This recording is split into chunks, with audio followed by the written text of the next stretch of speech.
이어서 경남 소식입니다. 인사청탁 의혹으로 한국당 조질래 창원시장 후보가 경찰 수사를 받고 있다는 소식을 전해드렸는데요. 현직 단체장과 유력 정당 후보에 대한 경찰 수사가 이어지면서 지방선거 변수가 되고 있습니다. 박상현 기자입니다. 한국당 조질래 창원시장 후보에 대한 경찰 수사는 사실상 마무리 단계입니다. 인사청탁 의혹과 관련한 참고인 조사가 모두 끝나 조 후보에 대한 직접 조사만 남았기 때문입니다.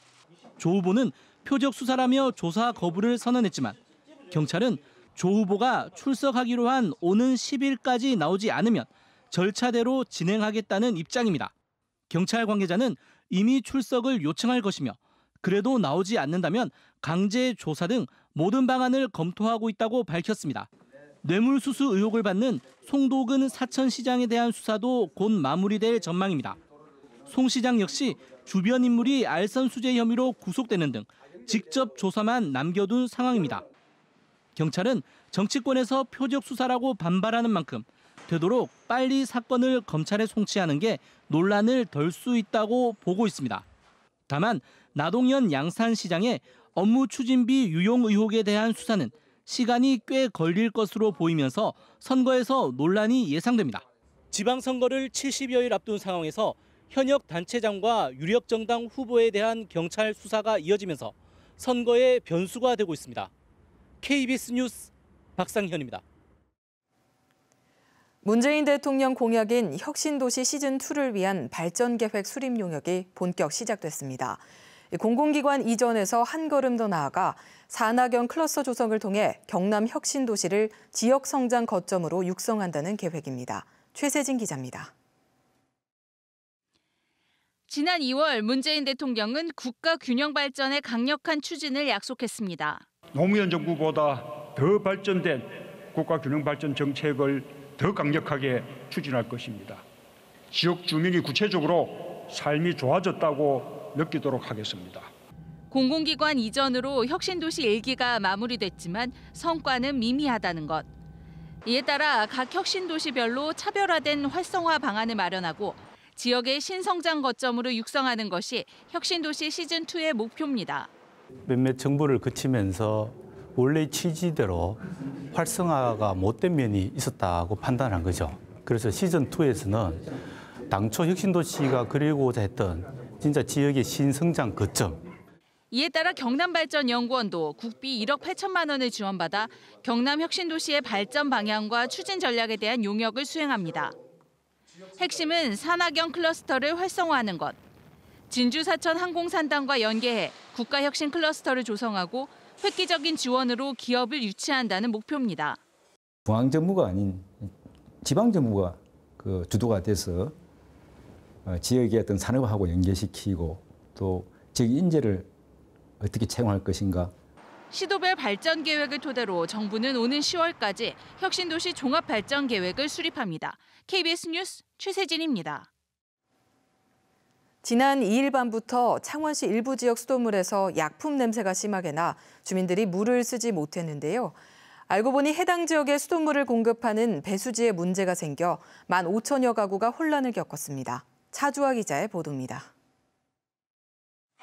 3살과 18달 된 두 아이를 키우는 주부 김모 씨.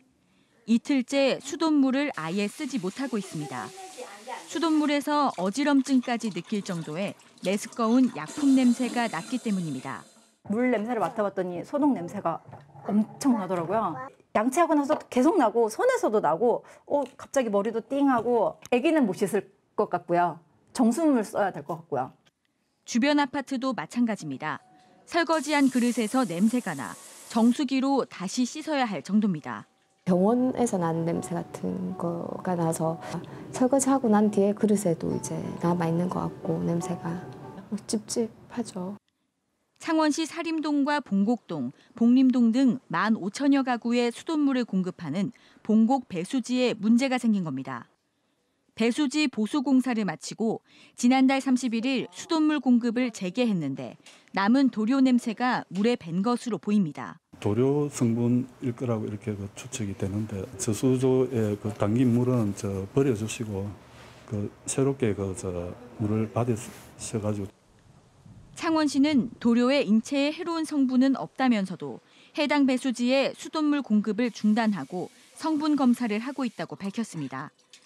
하지만 주민들에게 제대로 된 안내가 이루어지지 않으면서 온종일 주민 혼란이 이어졌습니다. KBS 뉴스 차주아입니다.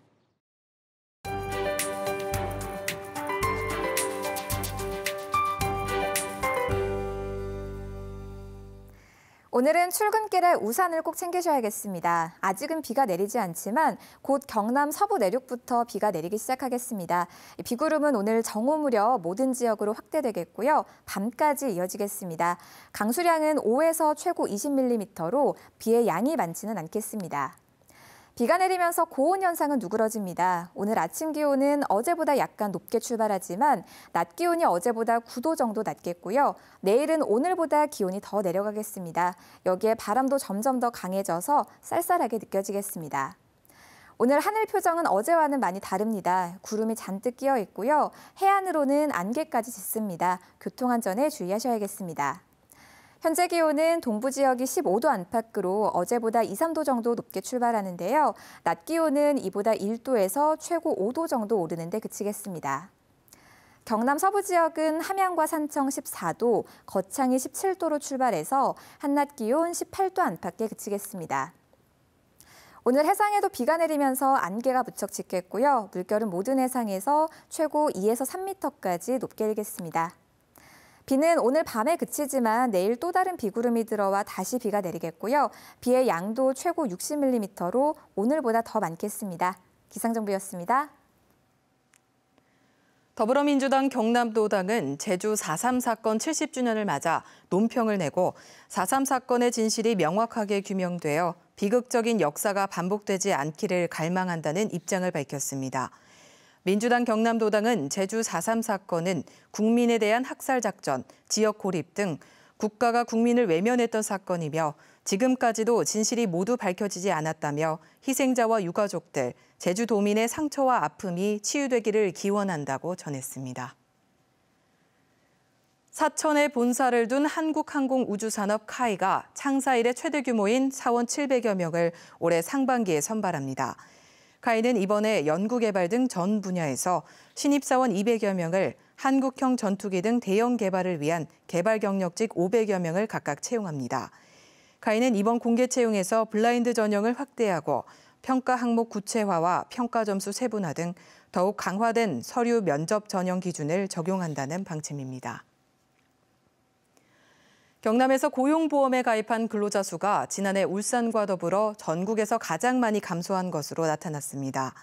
한국고용정보원 조사 결과 경남 지역 고용보험 피보험자는 지난해 12,000명 감소해 울산 13,000명에 이어 전국에서 두 번째로 많았습니다.